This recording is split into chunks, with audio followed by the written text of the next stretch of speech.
ٹھیک ہے. اچھا یہ بتائیے کہ ہماری سورس آف انفارمیشن میں ہمارے جو کریٹر ہیں، جس کو آپ پرمیشور کہنے، ایشور کہنے، یا ہم سپریم بینگ، اللہ، خدا، جو بھی کہیں، تو اس کا کوئی دخل ہے یا نہیں ہے سورس آف انفارمیشن میں؟ سر میرے حساب سے جو ایشور ہے، ایشور کا دخل، تو ایشور کو سر سدھ کرنا بھی بڑا مشکل ہے اور اس کو ڈینائی کرنا بھی بڑا مشکل ہے. ایشور کو آپ سدھ نہیں کر سکتے ہو اور نہ اس کو ڈینائی کر سکتے ہو، تو آپ اس کو محسوس تو کر ہی سکتے ہو نا. وہ تو ایک الگ چیز ہے کہ ہم اس کو محسوس کر سکتے ہیں یا نہیں کر سکتے. میرا تو کہنے کا صرف مطلب یہ ہے کہ کیا اس کی طرف سے کوئی گائیڈنس آئے، کوئی بات آئے، تو کیا اس کو ہم سورس آف انفارمیشن مانیں گے یا نہیں مانیں گے؟ میری بات، آپ کی بات سمجھ نہیں آئی سر، مجھے کیا کہنا چاہتے ہیں. یعنی اگر اس کی طرف سے، پرمیشور کی طرف سے کوئی بات آتی ہے انسان کے پاس، ٹھیک ہے، وہ یہ کہتا ہے وہ یہ کرو، یہ نہ کرو، تو کیا ہم اس کو سورس آف انفارمیشن مانیں گے؟ نہیں، وہ کیسے کہے گا بتاؤ نا. آپ کا ایشور تو نراکار ہے، وہ کیسے دے گا؟ ٹھیک ہے، اس کا مطلب اس کی طرف سے کوئی گائیڈنس نہیں آ سکتی، رائٹ؟ کیسے آ سکتی ہے؟ نراکار کی گائیڈنس کیسے آئے گی بتاؤ نا سر. جب تو سکار نہیں ہوگا تو اس کی گائیڈنس آئے گی نا. نراکار کی گائیڈنس کیسے آ جائے گی سر، بتائیں گے میرے کو؟ ٹھیک ہے، میں سے پوچھ رہا ہوں ابھی کوئی چیز نراکار کی گائیڈنس کے ساتھ. اچھا، تو اب مجھے اس کا مطلب یہ کہ ایشور کی طرف سے آپ کے نزدیک کوئی گائیڈنس، کوئی کمیونیکیشن نہیں ہے ہیومن اور ایشور کے درمیان، رائٹ؟ وہ اس نے آپ کو بنا دیا، آپ کو دماغ دے دیا، سوچنے کی شکتی دے دی، ترک شکتی دے دی، آپ ترک کے آدھار پہ جیون وتیت کرو نا سر. تو مجھے تھوڑا سا وید کا تعارف کرائیے کہ وید جو ہے وہ آخر آئے کہاں سے؟ مطلب جب اگر وہ ڈیوائن نہیں ہے، ایشور کی طرف سے نہیں ہے، تو وہ کیسے آئے؟ مطلب کس کے ہیں وہ؟ سر ڈیوائن تو ہے، کیوں نہیں ڈیوائن. دیکھو سر، میں آپ کو بتاؤں کلیئر سی بات، سمے اور کال کھنڈ کے دوران آئے آپ کے پاس. اس کو ایک وہ کہاں سے آئے میں وہ پوچھ رہا ہوں سر. ایشور ہمارے میں کیوں کہتے ہیں کہ آتما ایشور، مطلب ہمارے میں یہ کہتے ہیں نا سر. دیکھو میں بتاؤں، کلیئر بتاؤں کہ ویدوں کے بارے میں تھوڑا بہت وہ ہوں، مطلب بہت زیادہ نوسکھیا ہوں، اور ویدوں کے جو وید کہاں سے آئے، کیسے آئے، اس کے بارے میں بہت زیادہ نوسکھیا ہوں میں. اس کی ساری مطلب میں نے اس مولانا کی جو ساری باتیں تھیں وہ میں نے کلیئر کر دی تھی، اور مولانا سے جواب دیتے نہیں بن رہا تھا. نہیں، ایک آدمی کو، ٹھیک ہے، دیکھیے آپ کسی مسلمان سے پوچھیے، ایک مسلمان، عام مسلمان جس کو قرآن کا ایک لفظ نہیں پتا، ٹھیک ہے، وہ سورہ فاتحہ جو پہلی سورت ہے نا وہ بھی صحیح نہیں پڑھ سکتا، ایک عام آدمی مثلاً تصور کیجیے، آپ اس سے پوچھیں کہ قرآن کہاں سے آیا، وہ کہے گا اللہ تعالیٰ کے پاس سے آیا. تو اس کو کم سے کم اتنا کانسیپٹ تو کلیئر ہے. آپ تو آریہ سماج کا، آپ کو اتنا تو کلیئر ہونا چاہیے نا. ایشور بول تو رہا ہوں سر، میں ایشور بول تو رہا ہوں میں. تو ایشور کے پاس سے آئے نا وید. ہاں ایشور بول تو رہے ہیں ہم ایشور بول تو رہے ہیں. آپ کیا بولیں آپ بتاؤ. ٹھیک ہے، تو پرماتما بول تو رہے ہیں. اب یہ بتائیے کہ یہ جو وید میں جو جتنے اشلوکس ہیں یا جتنے بھی چیپٹرز ہیں، وہ جب سے بھی وید دنیا میں ہیں، چاہے وہ 1000 سال ہو، 10,000 سال ہو، واٹ ایور دا کیسز، تو تب سے آج تک، آج جب ہم آپ سے بات کر رہے ہیں، تو اس وقت تک جو وید ہے وہ پورا پروٹیکٹڈ، پرزروڈ ہے، یا اس میں کچھ کمی زیادتی ہوئی ہے؟ سر پھر وہی بات سر، اس میں کیا کمی ہوئی، کیا زیادتی ہوئی، کیا وہ رہ گیا، کیا نہیں رہ گیا. وید جس کے تس ابھی ہے اویلیبل، وہ ویداچاریہ ہمارے کہتے ہیں. السلام علیکم ورحمۃ اللہ وبرکاتہ. میں ہوں یاسر ندیم الواجدی، اور آج ایک مرتبہ پھر میرے ساتھ ہیں ڈاکٹر عاطف سہیل صدیقی. یہ ویڈیو لاجیکل اسلام سیریز کی دوسری قسط ہے، اور اس سے پہلے بھی ہم نے ایک ویڈیو پیش کی تھی کہ جس میں اللہ سبحانہ و تعالیٰ کے ایگزسٹنس، اور یہ کہ اللہ سبحانہ و تعالیٰ کا جو وجود ہے وہی اصل وجود ہے، اور ساری دنیا کا وجود اللہ سبحانہ و تعالیٰ کے وجود سے لیا ہوا ہے، یہ ثابت کیا تھا. اور اسی بنیاد پر یہ بات بھی ثابت کی تھی کہ اللہ سبحانہ و تعالیٰ تنہا ہے، یکتا ہے، ایک ہے.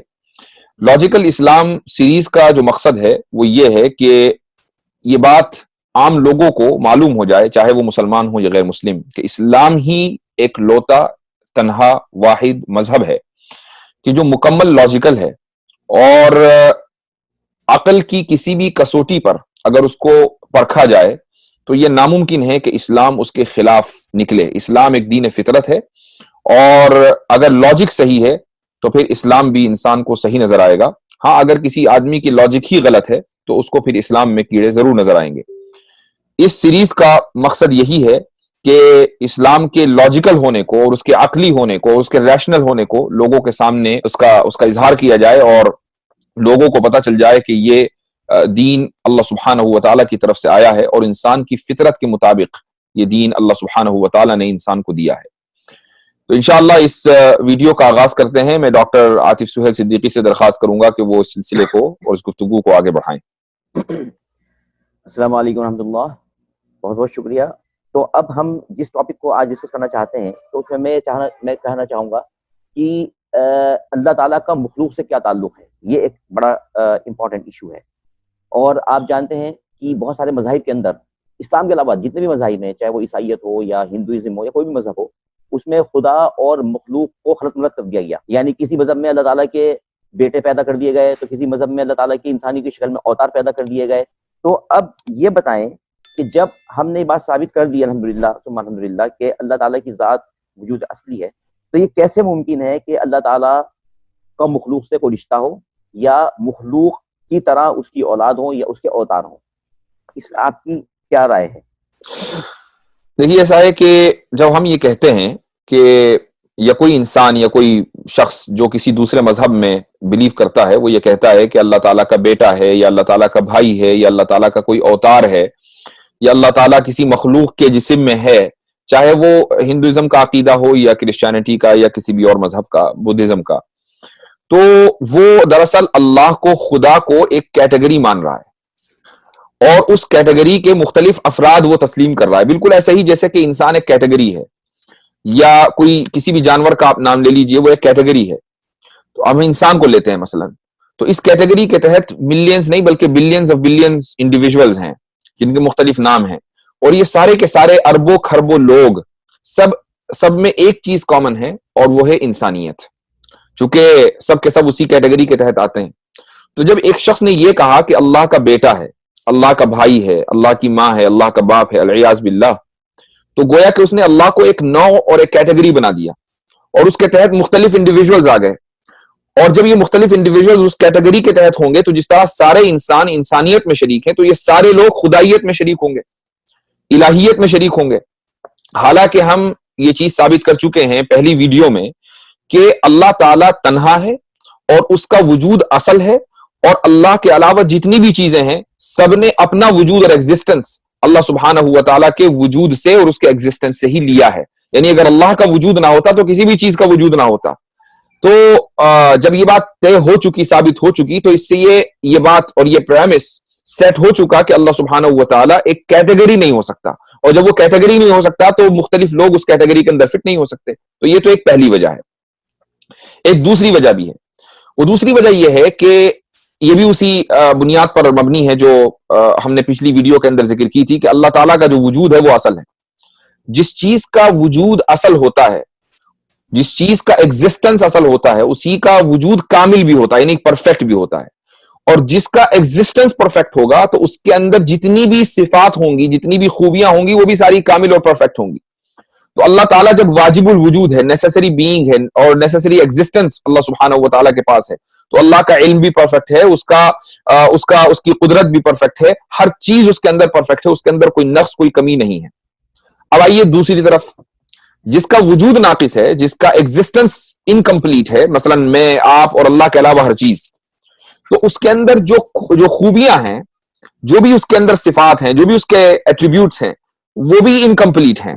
یہی وجہ ہے کہ انسان کا جو علم ہے وہ انکمپلیٹ ہے، ہماری قدرت جو ہے وہ انکمپلیٹ ہے۔ ہم ایسا نہیں کہ ہم جو بھی چاہیں دنیا کے اندر وہ کر سکیں، ایسا نہیں ہوتا، بلکہ بہت سی چیزیں، نہیں ہزاروں لاکھوں چیزیں ایسی ہوتی ہیں کہ ہم چاہنے کے باوجود بھی نہیں کر سکتے۔ یہ اس بات کی دلیل ہے کہ ہماری جو قدرت ہے وہ انکمپلیٹ ہے، ہم بہت سی چیزیں ہیں جو نہیں جانتے ہیں، یہ اس بات کی دلیل ہے کہ ہمارا جو علم ہے وہ انکمپلیٹ ہے۔ ہم اپنے وجود میں، اپنے ایگزسٹنس میں جس طرح اللہ کے محتاج ہیں، اسی طرح ہم اپنے کمالات، اپنی خوبیوں اور اپنی صفات میں، اپنے ایٹریبیوٹس میں ہم اللہ سبحانہ و تعالیٰ کے محتاج ہیں۔ اس کی بھی دلیل سن لیجئے آپ کے نیکسٹ سوال سے پہلے، کہ ہم اللہ تعالیٰ کے محتاج کیسے ہیں۔ یہ بالکل کامن سینس کی بات ہے، اس میں کوئی یعنی ایسا نہیں ہے کہ یہ کوئی راکٹ سائنس ہے کہ انسان اللہ تعالیٰ کا محتاج کیسے ہے۔ اس کی دلیل یہ ہے کہ انسان اس دنیا میں جتنی بھی چیزیں ہیں سب کا محتاج ہے، جو اللہ تعالیٰ نے پیدا کی ہیں۔ اب ہم دوسری چیزوں کو دیکھتے ہیں۔ مثال کے طور پر ایک کائنات ہے جس کے اندر ہم رہ رہے ہیں، یہ دنیا ہے جس کے اندر ہم رہ رہے ہیں۔ یہ کائنات اور یہ دنیا صرف اور صرف اللہ کی محتاج ہے, یہ ہماری محتاج نہیں ہے. یعنی اگر ہم سارے انسان کہیں اور چلے جائیں, ایسا نہیں ہے کہ اسی دن دنیا تباہ ہو جائے گی, دنیا تب بھی رہے گی.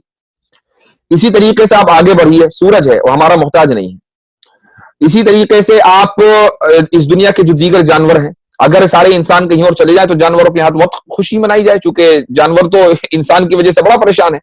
تو جانور جو ہے وہ انسان کا محتاج نہیں ہے, لیکن انسان ہے. انسان کو دھوپ بھی چاہیے, اس کو سانس کے لیے ہوا بھی چاہیے, اس کو رات بھی چاہیے, اس کو دن بھی چاہیے, اس کو پوری کائنات کا نظام چاہیے, اس کو اپنی سواری کے لیے جانور بھی چاہیے, اس کو گاڑی بھی چاہیے, اس کو بنگلہ بھی چاہیے, اس کو اس دنیا کی ہر چیز چاہیے. تو اس کا مطلب یہ ہے کہ اپنے سروائیول کے لیے انسان کتنی ساری چیزوں کا محتاج ہے, گویا کہ وہ سراپا محتاج ہے.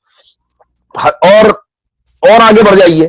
اگر ایک آدمی یہ کہے کہ نہیں میں کسی چیز کا محتاج نہیں ہوں, مجھے کسی چیز کی ضرورت نہیں ہے, میں تو جنگل میں رہوں گا, نہ مجھے گاڑی چاہیے, نہ مجھے کھانا, نہ مجھے یعنی کسی جانور کا گوشت چاہیے, میں تو پتے کھا کر زندہ رہوں گا, ایک آدمی مثلاً یہ کہہ سکتا ہے, تو ہم اس سے کہیں گے کہ ٹھیک ہے, ہو سکتا ہے کہ ایک انسان بہت ہی یعنی سپریم, گویا کہ اس کے اندر کچھ صفات آ جائیں, لیکن اس کے باوجود بھی وہ بہت سی ایسی چیزوں کا محتاج ہے کہ جس پر وہ کنٹرول نہیں کر سکتا. آخر گندگی اس کے جسم سے نکلے گی یا نہیں نکلے گی, چاہے وہ کسی بھی راستے سے نکلے, لیکن گندگی نکالنے کا وہ محتاج ہے. تو کوئی بھی آدمی یہ دعویٰ نہیں کر سکتا کہ میں بالکل بھی کسی چیز کا محتاج نہیں. تو جو انسان معذرت, وہ صرف یہیں تک محتاج نہیں رہا, بلکہ اسے تو آکسیجن بھی لینی ہے, تو آکسیجن کو محتاج ہے. ایگزیکٹلی وہ یعنی وہی میں کہہ رہا ہوں کہ وہ کوئی بھی انسان یہ دعویٰ نہیں کر سکتا کہ وہ کسی بھی چیز کا محتاج نہیں ہے. ہو سکتا ہے کہ اپنی جو لسٹ ہے اس کی, جن چیزوں کا وہ محتاج ہو, اس کو تھوڑا سا وہ کم کر لے, ہے نا, لیکن یہ نہیں ہو سکتا کہ وہ اس کو کمپلیٹلی ختم کر دے. تو جب یہ بات ہے کہ انسان سراپا محتاج, تو پھر وہ اس ذات کا کہ جو بالکل بھی محتاج نہیں ہے کسی کی, اس کا باپ, اس کا بیٹا, اس کا بھائی اور اس کا اوتار کیسے ہو سکتا ہے؟ یہ ناممکن ہے. یہ تو گویا کہ آپ نے خدا کی اپنے اعتبار سے ڈیفینیشن کی اور اس کو جس طریقے سے چاہا مان لیا. تو یہ خدا کی مرضی کے خلاف انسان کا عقیدہ ہوا, اور اس کے باوجود اگر وہ یہ کہے کہ میں خدا کی مرضی کے اعتبار سے زندگی گزار رہا ہوں, تو وہ سخت خسارے میں ہے.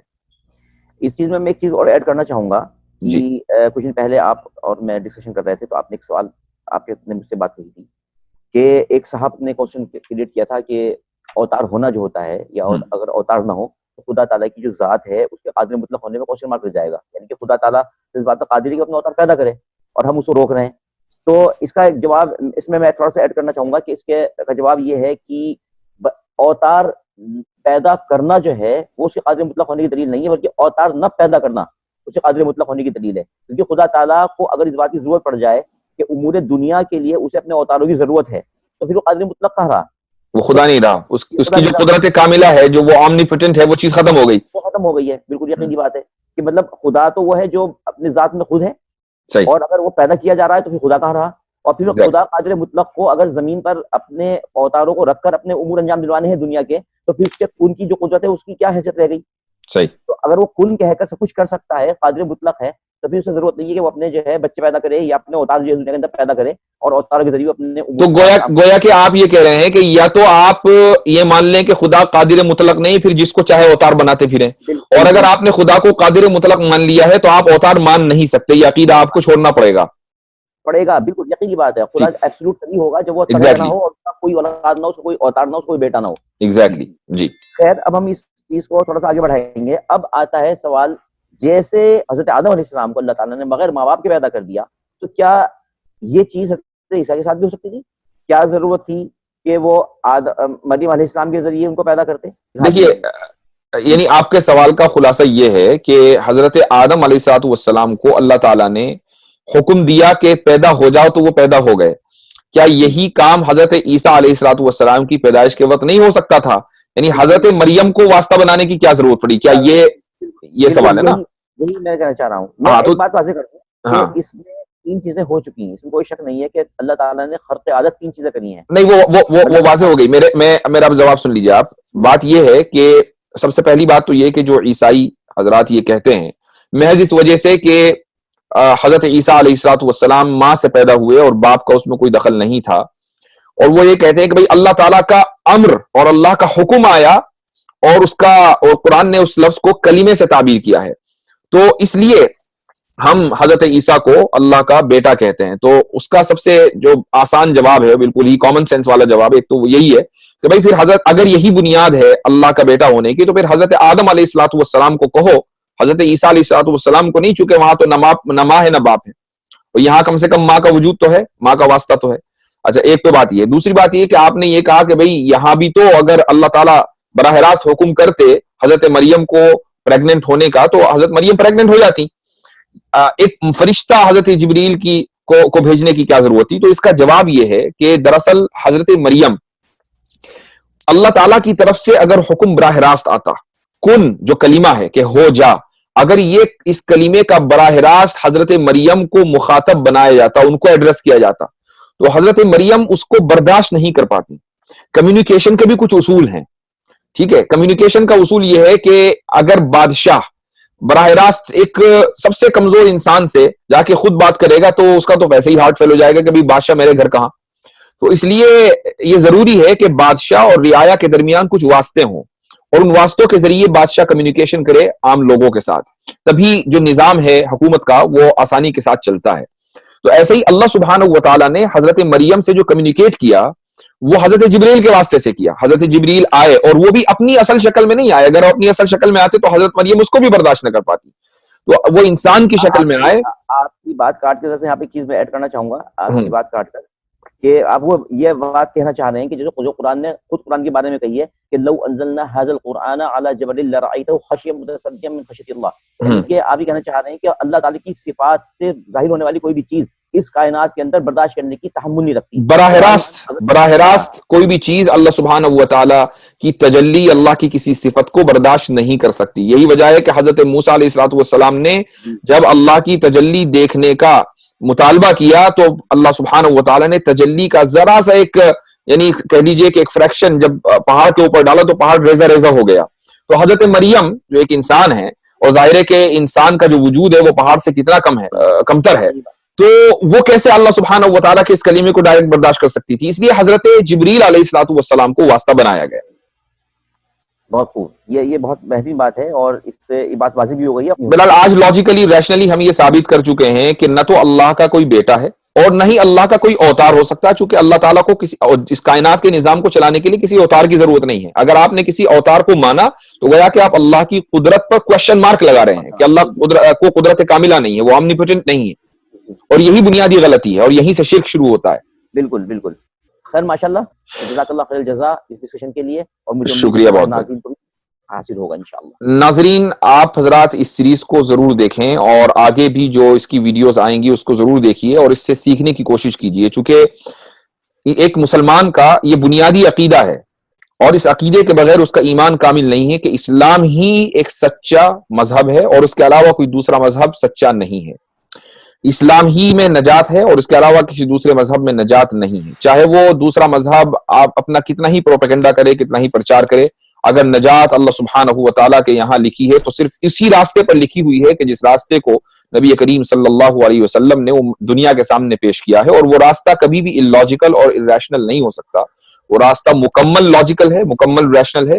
اس لیے آپ لاجیکل اسلام کی جتنی بھی ویڈیوز ہیں اور جتنی بھی آئندہ ویڈیوز آئیں گی وہ ضرور دیکھیے، اور ان سے سیکھنے اور سمجھنے کی کوشش کیجیے۔ انشاءاللہ پھر اگلی مرتبہ ملاقات ہوتی ہے ڈاکٹر عاطف سہیل صدیقی کے ساتھ۔ جزاکم اللہ خیر الجزا۔ السلام علیکم ورحمۃ اللہ